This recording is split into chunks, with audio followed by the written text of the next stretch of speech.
Hello there, gang, and welcome to Displaying-Model-Behaviour, the Earth's mightiest video podcast. There's a whole lot of news to talk about, so let's talk about it. Before we do, though, I want to remind everyone that there's still time to get your videos in for the Model Behaviour Christmas special. If you want to send me a video to the address below, telling me your name, where you're from, and what your figure of the year was, then I can put it in the Christmas special. And it'll be a good time. And also, we're about to go into the news now. I'm going to do things a little bit differently. I'm going to put the toy news at the end of the episode. Because honestly, I want to start mixing things up a little bit. So we're going to be doing all the sort of different pop culture news first, then the toy news at the end. But if you're only here for the action figures, that's fine. Just check the little timestamp in the description. You can hop straight to the action figures. But before that, let's talk, as I said, let's talk toys. Let's talk everything but toys. First of all, the biggest breaking news for the MCU, Jonathan Majors has been found guilty of assault charges. And yeah, so he's out. I'm not going to comment on the case itself or the personalities involved. That's stuff that you can read and make your own judgments and assessments and whatnot. But honestly, bottom line, I got no problem with them replacing him as Kang the Conqueror. Zero zilch. Mainly also because I didn't really care about Kang the Conqueror anyway. I'm not going to be sat in here sobbing into my cereal going, oh, we haven't got Jonathan Majors. I really couldn't give a tiny you-know-what. So, that means that they probably are still going to keep Kang, but I'm guessing they're just going to throw in another actor. They've done actor swaps before without mentioning anything. It's just like, oh, look, here's Rhodey. He looks completely different. Well, don't mention it. I think they're going to do that with Kang, especially that Kang is a multiversal character with infinite different variants, which makes the whole thing kind of pointless and you lose any sense of drama. Just saying. That they can just put anyone else in that role. He'll do absolutely fine. I hope that everyone involved in the Jonathan Majors case actually can learn, grow, recover, become better people, and move on to better things with their life. I don't demonize people. I hope that people, the whole point of our life is that you're supposed to make mistakes and be rehabilitated, go to prison, whatever, and come out a better person. I hope that that's the case. All I'm saying is, though, I'm fine with them replacing that dude. I'm not going to blink, you know? that means nothing to me. I mean, let's face it, his biggest role was in Ant-Man and the Wasp: Quantumania. I think we can all benefit from forgetting that movie. So yeah, what comes next for the Marvel Universe? A lot of people are saying, oh, they're going to replace Kang with the Beyonder or Doctor Doom. Nah, I don't think so. They've gone in this Secret Wars direction. This is the direction we're heading. Much easier to just take out one actor, put in a new one. Business as usual. So yeah, we'll see what happens from here. Insomniac Games, the company that makes Spider-Man, have had a massive security breach hack into their system. And for us video game fans and Marvel fans, we found out some really juicy information about upcoming plans. But also, it's on the whole, it's a really awful, crappy, terrible situation. A load of private people's information, personal details have all been leaked out to a whole bunch of hacking scumbags who want to get hold of them. That really sucks. And because of that, I'm not going to go into massive detail about the cool, fun things that have been revealed because it all feels part of this awful, grubby package. The only thing I will make a little thing about is that Insomniac are apparently going to have PlayStation exclusivity to make Marvel games all the way through 2035. And that's good news, as far as I'm concerned. Because with the 2 Spider-Man games, 3 if you include Miles Morales, they've killed it. They've knocked it out of the park. It's fantastic. Yep. Another 10 years of that? Yes, please. I will happily take that. So we got a whole bunch of information about the Wolverine game coming out. I was going to do a live stream on it, but then the more I read about the hack and just how grubby and awful all of it is, I'm not going to do that. So the information's out there if you want to find it. But I'm just going to share this little bit about them sticking with Marvel games for the next 10 years because that's just awesome. If Wolverine is as good as Spider-Man and then the rest just get better and better, we're going to be eating well as PlayStation fans. Sucks to be you, Xbox users. Word coming out of Disney and Marvel and the powers that be at the MCU is that the X-Men film that's going to be made eventually, hopefully sooner than later, is going to be focusing on a female team of X-Men. Not female exclusively, but it's going to be more female-centric. And honestly, I'm fine with that, because there are so many awesome female characters. Storm, Rogue, Phoenix, Psylocke, even Jubilee. Like, she is a good character, or she can be if she's written well. Not to mention Shadowcat, Magic. You're spoiled for choice. And I'm all for that as long as you do it in a good way. You know, if you portray your female heroines like an Ellen Ripley or a Sarah Connor or a Buffy the Vampire Slayer, where they're just cool, badass, awesome characters that you can root for, as opposed to going like the really cringy kind of Batwoman TV show type thing, where it's like, or even, I mean, just the last X-Men movie, where, wasn't it Jennifer Lawrence's Mystique was like, perhaps you should change the name to X-Women. It's like, it's just so cringe and awful. It's like, oh, thank you for telling us how to be better people. No, the last person I'm going to take moral advice from is someone working in Hollywood. You know what I'm saying? Just give me an awesome X-Men movie with badass female characters. I'll be there in a New York minute. And also, the lead villain apparently is going to be Mr. Sinister, which again is wicked because we've not had a proper Mr. Sinister on screen. Yeah, we had, was it Richard E. Grant who played Nathaniel Essex in Wolverine or Logan, whatever it was, but that wasn't really Sinister. But this could be really fun. And if it is Sinister, then it's got to be Cyclops and Jean Grey. And that works, because again, it's not saying it's going to be an exclusively female X-Men roster, just that's going to be more of like a weighted edge to it, and I'm all for that. That's cool. Just for the love of goodness, just tell a great story, and then the rest will just figure itself out. Either way, I'm interested to see what comes of this. This is kind of cool. The Scott Pilgrim Takes Off soundtrack is available to order on vinyl. A little bit too late for Christmas, which is a bit of a shame. But it's great that we're just getting these old retro vinyl pressings of music, and I love it. I'm just about old enough to have grown up in the vinyl era in the 80s, and there's something wonderfully kind of artistic about it. There's a beauty with vinyl that I really dig. It's kind of crazy how now with technology moving forwards, CDs and cassette tapes are completely done with now, but vinyl has actually come back. I think it was a few years ago that for the first time in like 30 years, vinyl outsold CDs. It's kind of crazy how that worked, but there's an artistry to it, and this is really nice. I really enjoyed Scott Pilgrim Takes Off. It was a hell of a bait and switch, but I thought it was a good bait and switch because we got a whole new story. So I dug it, and this, if I was a music aficionado, this is something I'd kind of like, but I don't own a record player or anywhere to put this. But if I did, I'd kind of want to get it.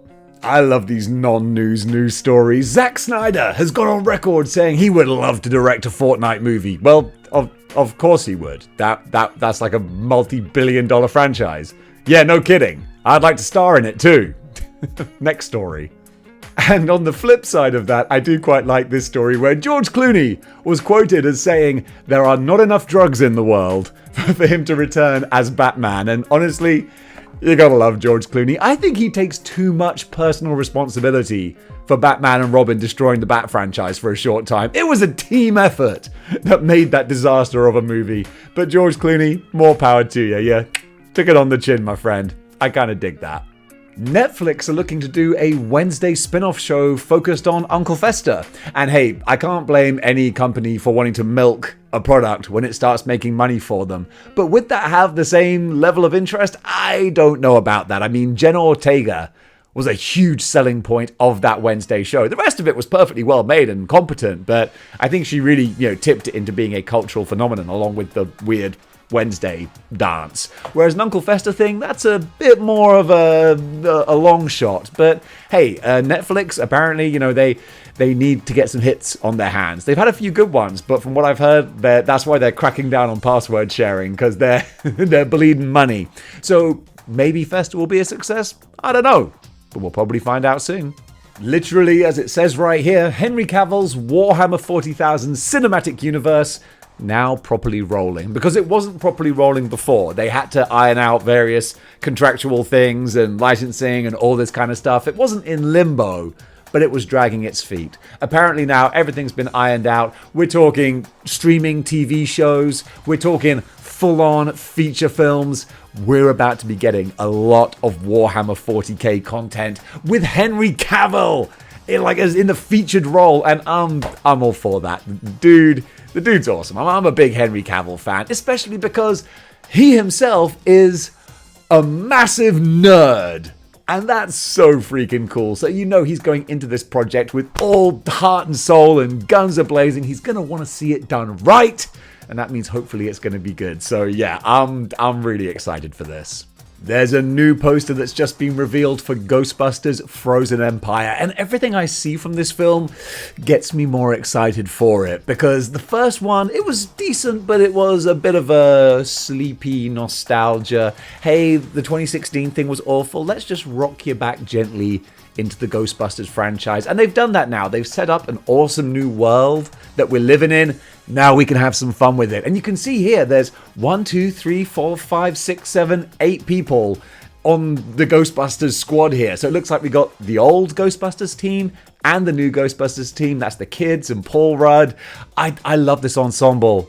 Man, I really, really do. Like I said, the first film was fine, but I don't need to watch it again. This looks like it might be the start of a really fun, ongoing franchise. I'm down for it. James Gunn has confirmed that Matt Reeves' Arkham TV series is going to be set in his, when I say his, I mean James Gunn's DC universe, which is cool and interesting to hear, because the Matt Reeves Batman movies, they're staying in their own thing. They've got nothing to do with the new James Gunn DC universe. But the Arkham show, that is going to be in the James Gunn DC universe. So yeah, a bit more integration going on there. That's cool. I think it's great that we're having a set DC universe where everything can mix up and all be a part of a larger story, and then individual side projects can be their own thing. I'm fine with that. Show me what you got.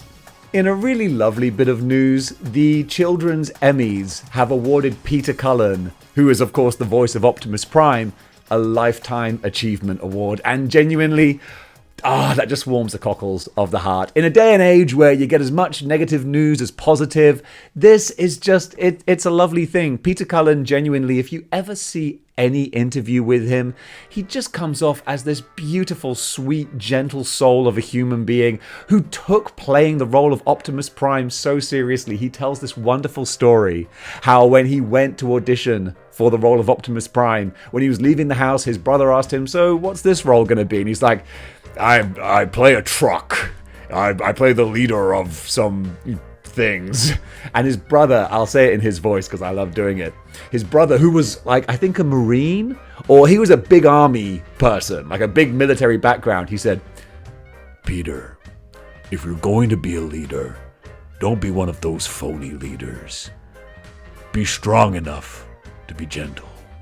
And it's like, he tells it far better with more information, but I just gave myself goosebumps thinking about that. It's just so wholesome and lovely, which also made me so sad when the Michael Bay movies came out. And Peter Cullen himself said in interviews, he was like, "I completely disagreed with everything that they're doing with Optimus Prime."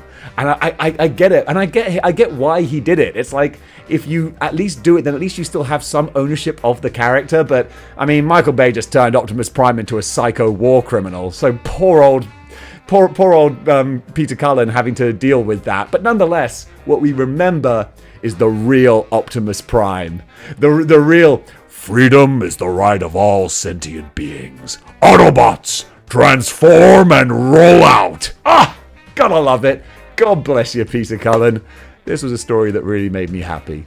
April 3rd next year, IDW Publishing are going to bring us Godzilla vs. the Power Rangers 2. And I didn't even know that there was a Godzilla vs. the Power Rangers 1.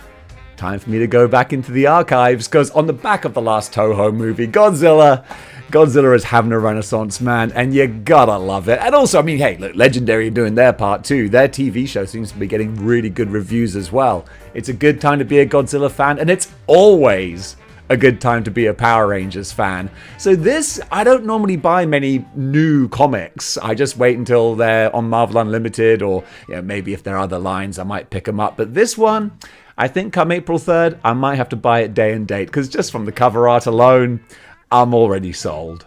WWE star Liv Morgan was arrested a couple of days ago, pulled over while driving erratically, and it turned out that she had been smoking cannabis. And welcome to No Sympathy Night. Welcome to You're Wrong Night. Liv Morgan, I like her. I like, who she seems to be as a person. She comes across really well in interviews. Seems like a good human being. But she also drives while stoned. So, yeah, you get what's coming to you, pal. Honestly, zero sympathy. No, if you're going to get behind the wheel of a car when you're impaired, I got zero time for you. Really scummy thing to do. Yeah, swerve when I drive. Yeah, swerve when I drive. Yeah, we're going complete sort of mockery here because you deserve it. You get drunk, you get high, and then get behind the wheel of a car, you get what's coming to you, quite frankly. So in this day and age in pro wrestling where there's everyone fighting and scratching and clawing for TV time, boy, you picked a bad time to get in the WWE's bad books. Yeah, sorry Liv Morgan, I like you, but you have this coming. Zero sympathy.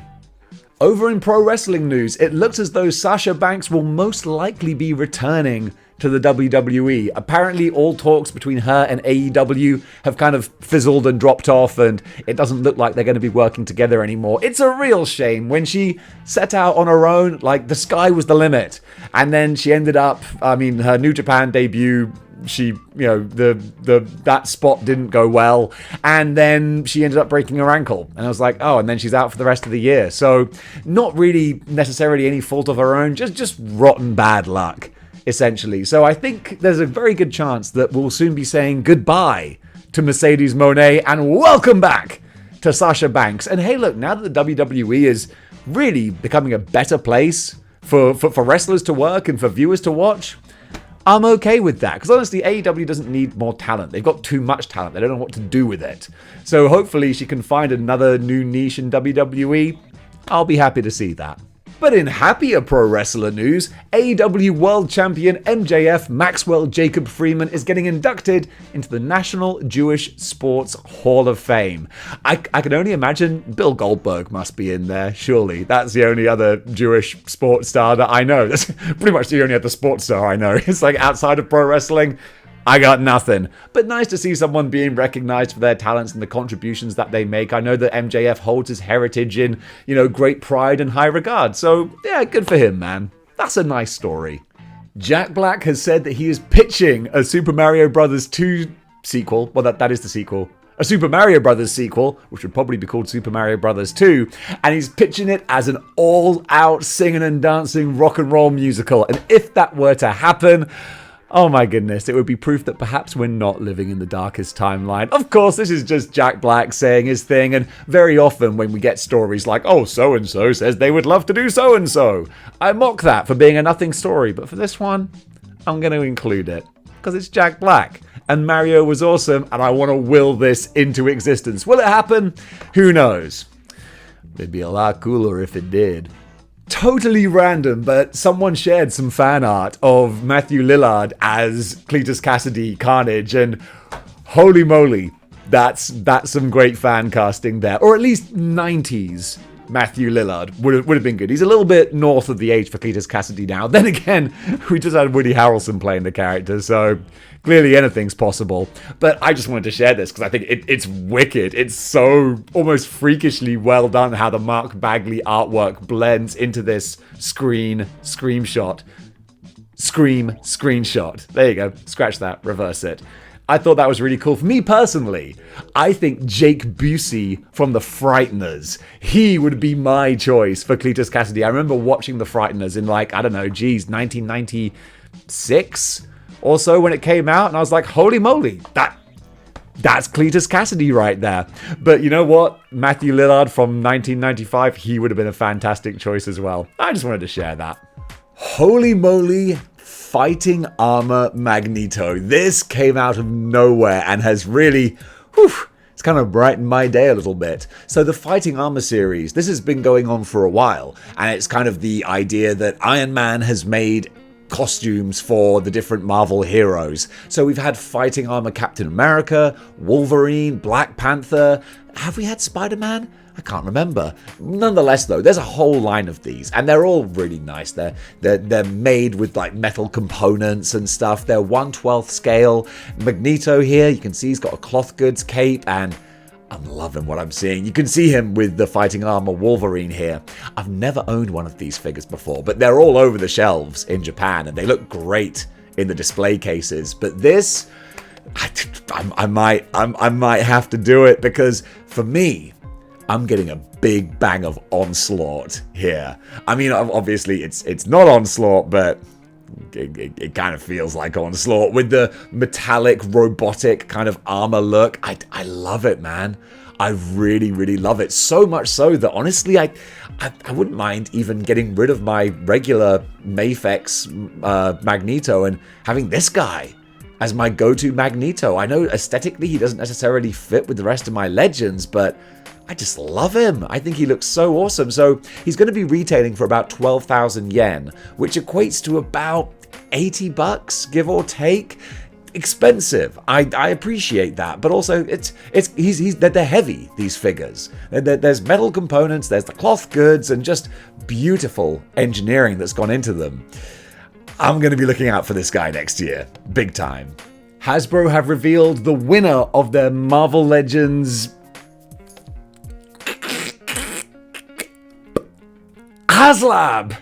I'm not going to edit that. Just my brain just short-circuited. I couldn't think of the word HasLab. I kept wanting to say Pulse.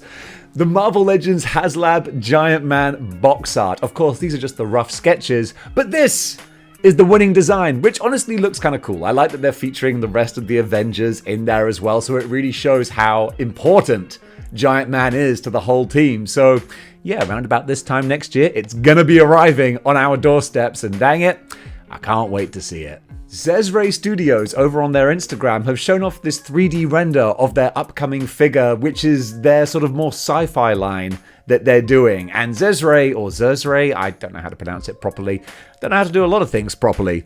They've won me over with their crazy gladiator figures, with the guys, the ladies, the crazy monsters, the rhino, the minotaur dude. They're all awesome. Now we're going more sort of sci-fi, crazy cosmic legion, space kind of characters. Yes! Thank you, sir. May I have another? Sign me up. If this is the kind of look we're going to be going for, I'm going to be following this with a great deal of attention. I'm going to just start calling all the news that I get from the Displaying-Model-Behaviour Facebook group The Fullen Report, because it's pretty much all based on Eric Fullen's posts, who just keeps me totally up to date with literally everything that's ever being made ever, such as this gorgeous, crazy looking Kamen Rider figure. Unfortunately, with these like new reveals and releases and stuff, especially when it's from Japan or China, we don't always have extra information that goes with it. It's just giving you a look at what's coming out. This one being from G Gray Studios. But it's also super pretty pictures. So with that, I just want to share them with you. I love mechs, I love crazy armor, I love a sci-fi aesthetic. This thing has all that. It looks pretty wicked. You know what Japan loves? Bear bricks. I'd never even heard of them before I moved to this part of the world. But yeah, there is a bear brick for everything. And now we got Godzilla / McDonald's bear bricks, because why not? I mean, I've got a Scarlet Spider and Sensational Spider-Man bear brick, so yeah, literally everything gets a bear brick. You get a bear brick. You get a bear brick. The funny thing is, the McDonald's figures actually look creepier and scarier than the big scary kaiju monster does. Nonetheless though, these are out there. I just wanted to feature them. They're just kind of weird and fun. Kind of like this channel. Psychedelic Rush and Downtown Treks from Max Factory Studios. These are two 1/12 scale figures. They're kind of repaints of ones that came out originally, but now in these crazy psychedelic colors, which are absolutely gorgeous. These are going to be released around about October of next year. But, holy potatoes, these are 1/12 scale figures, okay? So these aren't 1/6 scale, but they're going to cost a kind of a 1/6 scale sort of price, upwards of about 150 bucks. Because it's 21,000 yen, which, you know, is pretty much $150, give or take, depending on what the exchange rate is. Way out of my price range, which is great, because when it's so much more expensive than you're going to afford, it's like, I'm not even tempted. That's fine. But I can certainly still look at the pretty pictures. I love the cyberpunk aesthetic. Love the bright, popping, crazy neon colors. So yeah, just as the song goes, never gonna get it, never gonna get it, never gonna get it, never gonna get it. But still, I just like to look at them, because I do think, golly, they'd certainly brighten up the background, wouldn't they? No, Dave! Don't even consider it. But yeah, just rocking along there on their cyberpunk rollerblades. They do look wicked. YOLO Park really making some great fun stuff here with these small little scale Transformers, $9.99 each. not even cracking the $10 mark. Yeah, I know it's only 1 cent difference, but it's always nice. These are great. Because they're small, but for $10, I really like the look of this. All these G1 characters, beautifully realized in their classic designs. This is absolutely my wheelhouse right here. What's it called? AMK Mini Series Model Kit. And again, by model kit, I think it literally just means, you can see like on Prime shoulders there, you just snap them in. You just plug them in together. Megatron looks fantastic. Why do they look so good? Because they don't transform. That's the best kind of transformer. The one that doesn't transform. I know that's sacrilege to a lot of people, but I just love what I'm seeing here because you don't compromise the robot design. You're just getting that awesome G1 cartoon look. I dig it, baby. I absolutely dig it the most. I dig it the most. Soundwave looks great. He looks Soundwave superior. Yeah, all of it looks terrific. YOLO Park, man. YOLO killing it right now. McFarlane are just putting out a full set wave of Batman 66 classic characters, even a little Batmite there as well. And actually, I say Batman 66. They're not necessarily the TV designs, actually. It's more kind of classic, just old school Batman. The New Adventures of Batman is what they're calling it. I think I saw a glance of it and I thought, oh, that's a TV show. Not necessarily, actually. I mean, the Joker looks nothing like the Cesar Romero Joker. And then the Riddler's pink. This must be based off something. Help me out here. I'm embarrassing myself. The 6-inch scale, though. Is this from a cartoon? Is there a new Batman cartoon that's got a very old school aesthetic? I'm guessing that's what it is. Boy, my finger just isn't on the pulse with that. I kind of like Commissioner Gordon. That's some good detail going on with that. So yeah, if this is your wheelhouse, your cup of tea, then I think you're going to be quite pleased with what you see. For me, this don't do anything for me. I'm not a retro kitsch kind of person, but for what they've done here, they look like very basic figures. But still, at a 6-inch scale, that's kind of nice. So yeah, there's some stuff to like here. Kotobukiya have some robo-made model kits, which are kind of fun, coming out the second quarter of next year, priced at 4,800 yen, which is not crazy, like $25, give or take.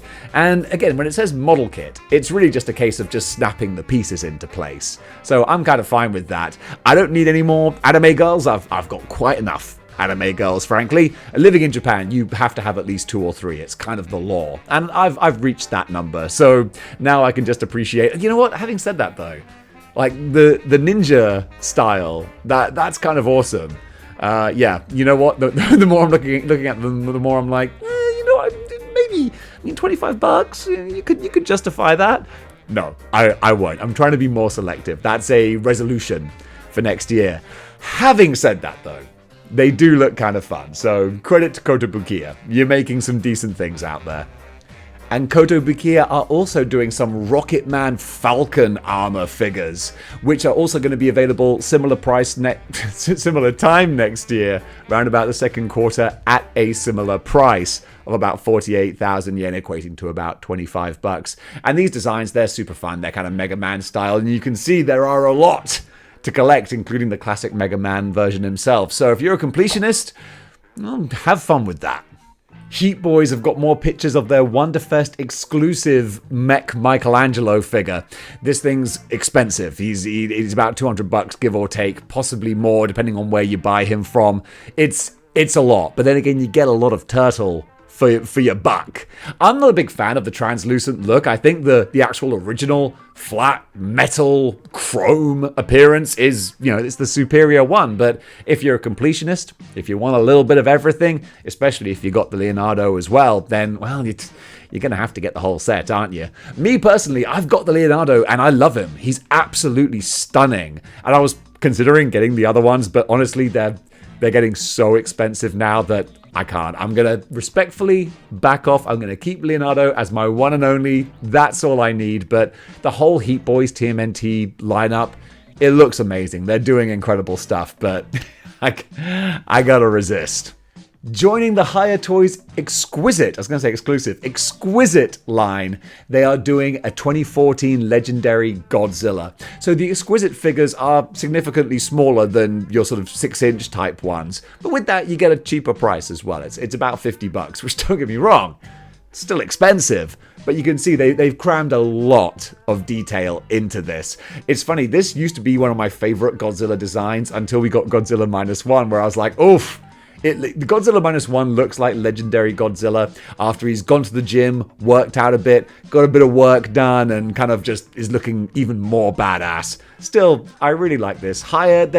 They're right to call them the exquisite line, because they put a lot of real beautiful, minute detail in, and you get a decent bang for your buck. And 16 centimeters tall is still like it's a good size, give or take.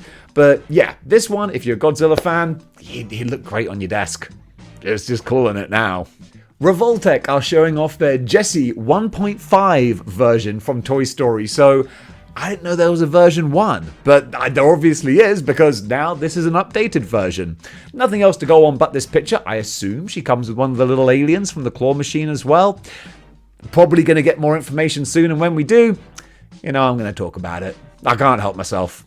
Mattel have shown off some new WWE figures. I'm going to try and cover wrestling stuff more, because I actually know about wrestling stuff, as opposed to other things where I kind of just try to work my way through as best I can. So we're going to get a really random selection. First of all, we're getting a Target exclusive New Japan Pro Wrestling Hulk Hogan, which is actually really cool. This was heel Hulk Hogan. This was baddie Hulk Hogan before Hulkamania, when he was tearing up the rings with Antonio Inoki in New Japan.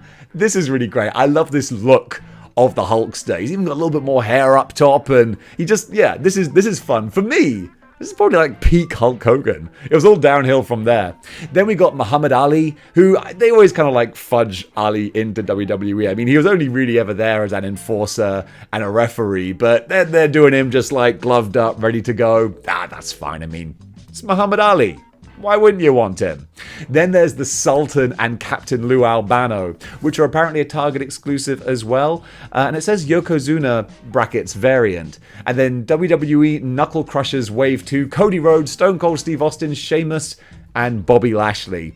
So yeah, a whole bunch of pro wrestling figures. For me, New Japan Hulk Hogan, that's really cool. And also the Sultan, also better known as Rikishi, that was a ridiculous mid-90s gimmick that is kind of fondly remembered. The Rock's first ever WrestleMania opponent. So there's a bit of history there. I kind of dig this. It's fun covering wrestling. It's nice talking about stuff you actually know things about. In fact, dare I say, kind of an expert on. Oh yeah, try me. Storm Collectibles have just put out a reveal tempter teaser type picture of Blanca from their Street Fighter line. Now, we've seen the full figure on display at various conventions this year, but now this just means it's getting a little bit closer to landing on people's shelves. I think this looks great. It looks awesome. It's the artwork straight from Super Street Fighter 2 that they've nailed here. I'm glad to be getting Jada. It's cheaper. We'll get the whole lineup. I'm fine with that. But that doesn't mean I'm not going to look at the Storm ones with envious eyes, because this Blanca does look cool. Big shout out to fellow YouTuber D Amazing, who just hit 100,000 subscribers on YouTube. Got himself the pretty plaque. You know what? I love to see good people succeed. And D Amazing, I've never actually interacted with him at all, but he seems like a good brother, and certainly a lot of other people think so as well. In fact, at least 100,000 do. So well done, man. Double thumbs up to that. That's awesome to see. I look forward to joining you in about 10 to 20 years. We'll get there eventually. Over in Custom Corner, I want to give a shout out to The Last Custom on the Left. First of all, awesome name. I dig that. Being a horror fan, that's really cool. And you know what's also really cool? Some of these customs. Dude, Brother Jack went full Hulk Hogan right there. You're taking your standard Marvel Legends, and then you're just grittyifying them and making them look real and mean. And this Renew Your Vows Spider-Man, this is the battle damaged Spider-Man that folks have been asking for, myself included, for the longest time. This in itself is wicked, with the ripped away half mask. So cool. But that's not all. I mean, there's so much stuff here. Look at this Daredevil. This is what I would have wanted the 3-pack to look more like, because it's still classic all red Daredevil, but there's so much more stuff going on here. Dude, your paintwork is just on point. So much minute detail happening here. And then if we scroll down a little further, look at the symbiote, man. This is how we do it. That is what a symbiote Spider-Man should look like right there. I love the shading of the eyes, so it's not all just white, but it's kind of bleeding into each other. That's really, really cool, man. And right next to that, you got a Carnage as well. I could keep going through here. Is this the Gwen Stacy Carnage from Ultimate Comics? Maybe. I can't quite tell. Either way. It looks great. There's some really fun stuff. Yeah, I could spend ages going through here, but you know what? I got other stuff to do. I gotta finish doing this video, so I can't spend as much time here as I'd like to, but you guys need to go and take a look. So, the last custom on the left. Go check him out. Give him a follow. Dude's doing awesome work. Over in Cosplay Corner, gonna take a look at Polyxena Storm.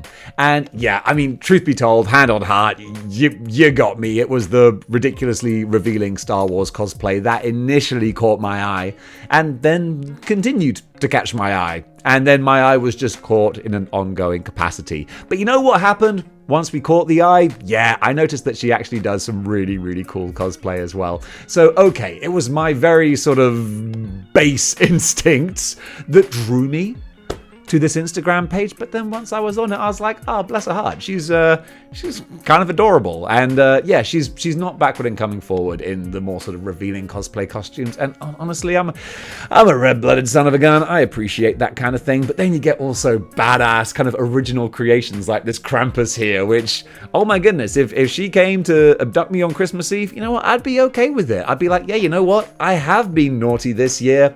It's a fair cop. I'll come without a struggle. But that's weird out of context. No, Dave, keep this PG.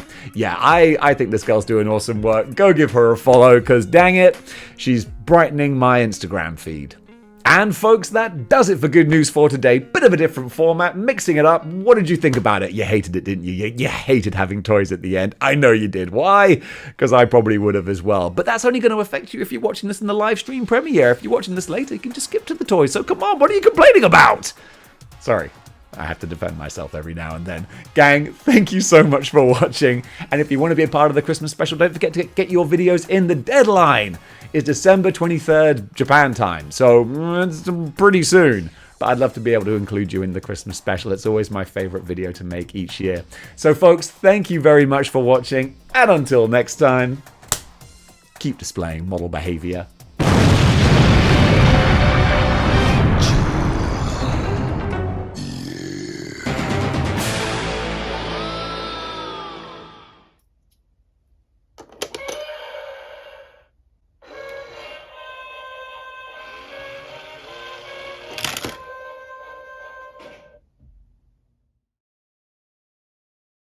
Cup of coffee. Cup of coffee. Big